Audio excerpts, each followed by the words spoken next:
2, 1. Welcome back to Adobe's think tank here in New York City. We're broadcasting live from Advertising Week.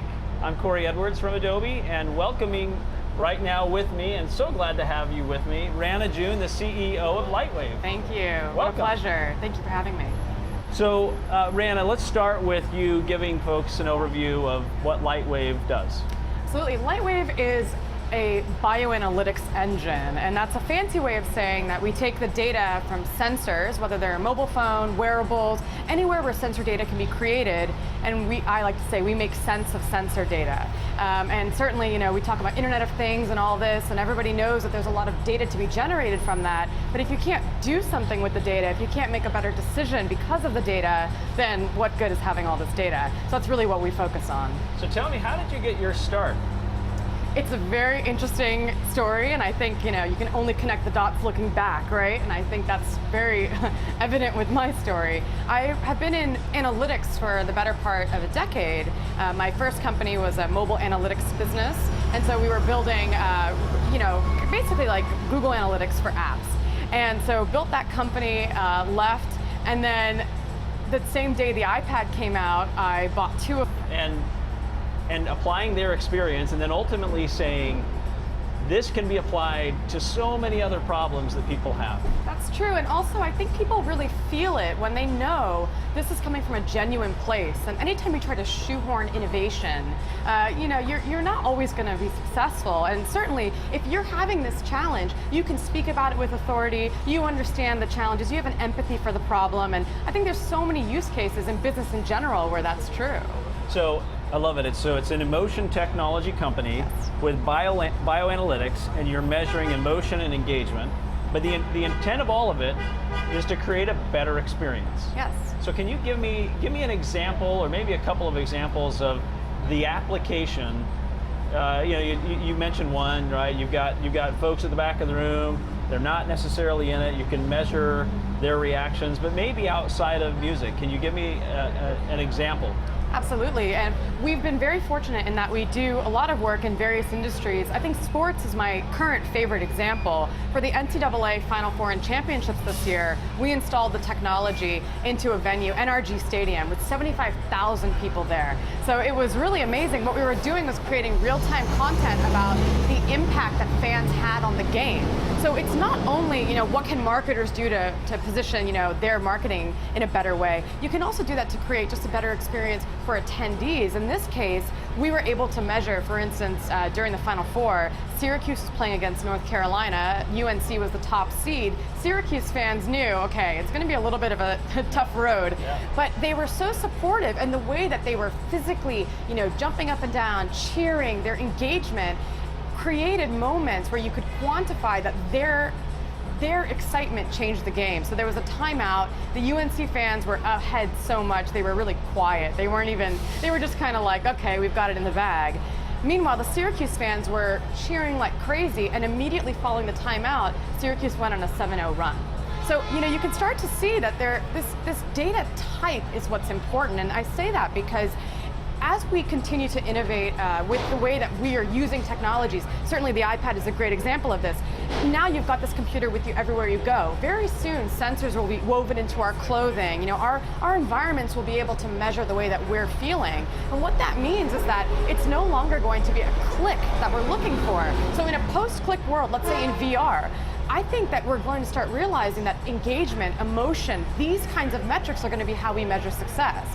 So certainly, sports is a great one. In research, it's very difficult to articulate when you're in a retail environment. Wow, I feel overwhelmed because there are so many different types of shampoo in this aisle. But if technology can help to make that experience better, it's a win-win for everybody. I love it. So moving beyond a click to being able to say, we actually are measuring their emotion. We know how they actually feel about it. Yeah. I love it. So I want to dig in now, yeah, to technologies, and you started to get into some of those that you think could potentially be helpful. But I want to contrast the technologies of today with the technologies of tomorrow. So let's start with today. Are there technologies of today that you believe that marketers really need to be prioritizing that are going to help them with the experience they're trying to create? Let's start with today. I look at technology, so I will say, this is my 15th year working in technology, and in that time I've experienced a lot of, innovations, new ideas, things that people thought were going to be game changers that ended up not, and on the flip side, things that people did not expect that ended up revolutionizing the way we do business. Yeah. I like to look at technologies the way that maybe a painter would look at the colors they have to work with. At the end of the day, each one of these is a tool, and whether it's VR, Internet of Things, autonomous cars, whatever these might be, these are all tools to help with an overall vision. Without that vision, no matter how many technologies you have, you won't be able to create something that's meaningful. And so in this case, I think every single one of these new technologies has a place.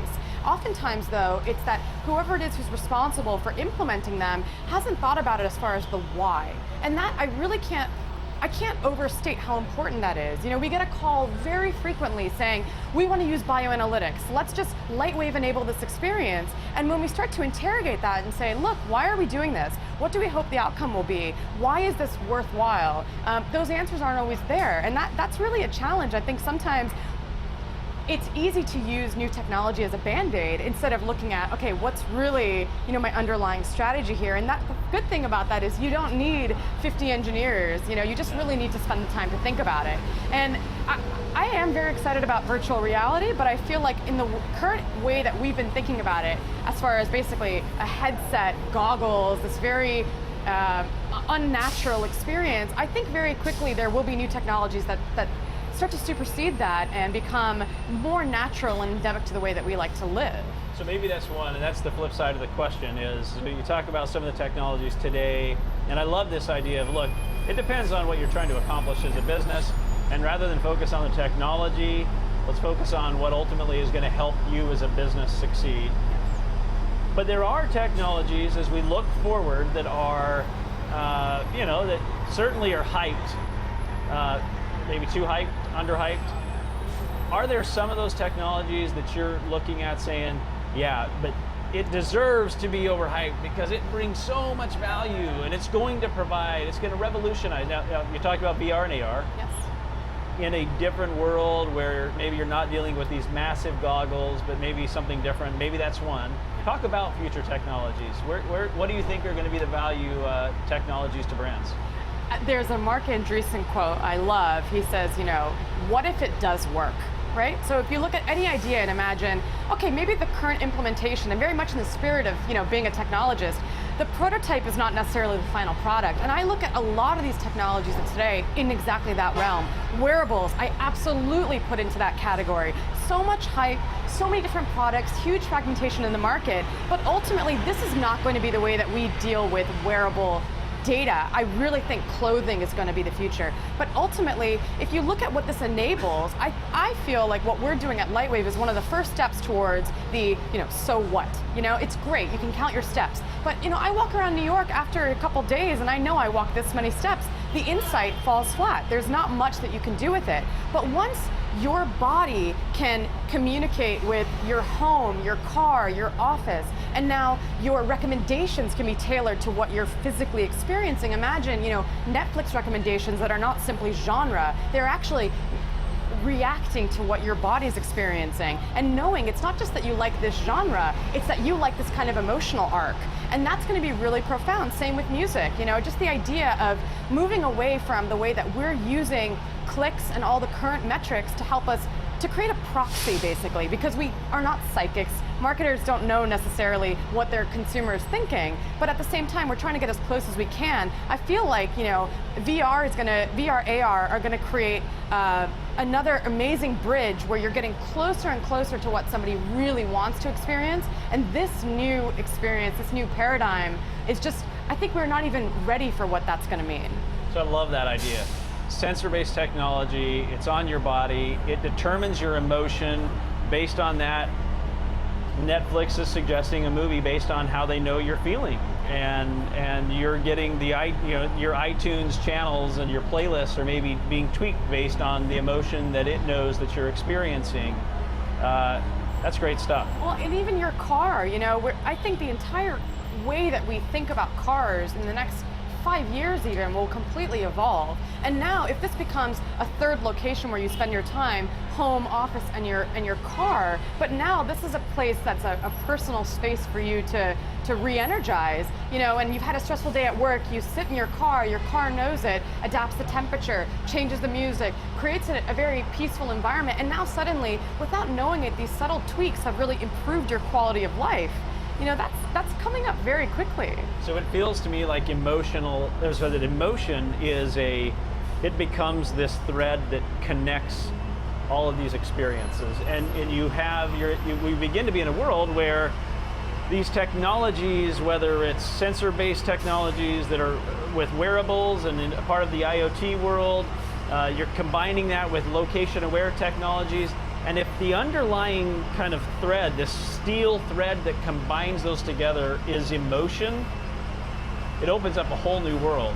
And you guys are really well positioned to help from the standpoint of measuring that and helping brands to determine what do they actually do to build on that. Well, we genuinely love that. That's our favorite part, is helping brands, any product owner, help them think through some of these elements, because really any customer, well, let me say this a different way. Any business that has a customer will be impacted by the ability to measure data. If you look at the way that we currently gather insights, let's say you're a movie studio, you screen a film, you then go and ask people to fill out a survey. Maybe they sit in a round table discussion focus group, and we're hoping that they're able to articulate what they want, and then basically the entire industry is making billions of dollars worth of decisions based on this very flawed and primitive data set.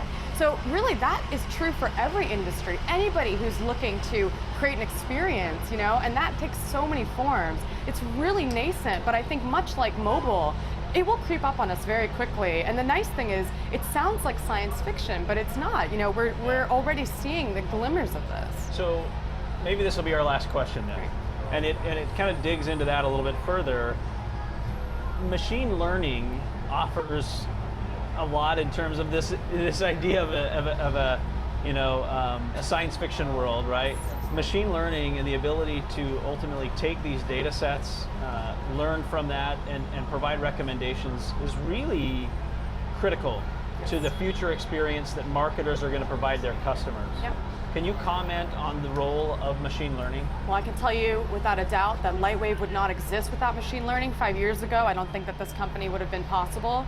The changes in the way that computing has evolved in a very short time span enables possibilities that seemed just unthinkable. And in this case, we know we are generating more data every day now than we've generated in the history of humanity, right? So now what's happening is there's so much data, it's becoming more difficult to parse, it's becoming more difficult, and every time you think, oh no, I've got to add a new data type, it just seems like this insurmountable challenge.